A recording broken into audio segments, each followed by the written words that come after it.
స్త్రీ శక్తి పేరుతో రాష్ట్ర ప్రభుత్వం ఎంతో ప్రతిష్టాత్మకంగా ఏర్పాటు చేసినటువంటి ఆర్టీసీ బస్సులో మహిళలకు ఉచిత ప్రయాణం అనేటువంటిది మంచి స్పందన కనిపిస్తూ ఉంది. ఈరోజు ఉదయం 6 గంటల నుంచి మంగళగిరి బస్ స్టేషన్ నుంచి గుంటూరు వైపు వెళ్ళేటువంటి రూట్లో మహిళలు 6 గంటలకి వచ్చి ఆర్టీసీ బస్సులో ఆసీనులయ్యారు. ఉచిత ప్రయాణం పట్ల వారు ఆనందం వ్యక్తం చేస్తూ ఉన్నారు. ఎవరైనా సరే తమ యొక్క గమ్యస్థానాలు చేరాలంటే తప్పనిసరిగా రాష్ట్ర ప్రభుత్వం గుర్తించినటువంటి ఆధార్ కావచ్చు, ఓటర్ కావచ్చు, ఏదైనా సరే గుర్తింపు కార్డు చూపించాలని ఆర్టీసీ అధికారులు చెప్తూ ఉన్నారు.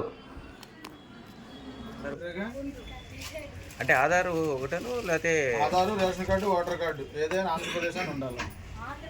ఎలా ఉండాలి, ఏమి ఉండాలండి? ఇప్పుడు బస్సు ఎక్కాలంటే ఏమేం కావాలి?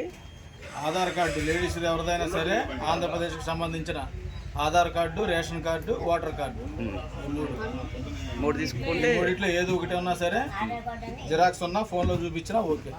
ఫోన్లో చూపించినా జిరాక్స్ ఉన్నా ఓకే. సో ఎవరైతే ఎక్కుతున్నారో వాళ్ళది టాలీ అవ్వాలి. అంతే, ఆ ప్లేస్ అది కరెక్టా కాదని చూసుకోవాలా. పాన్ కార్డు అయితే మనకి ఉంటేనమ్మా.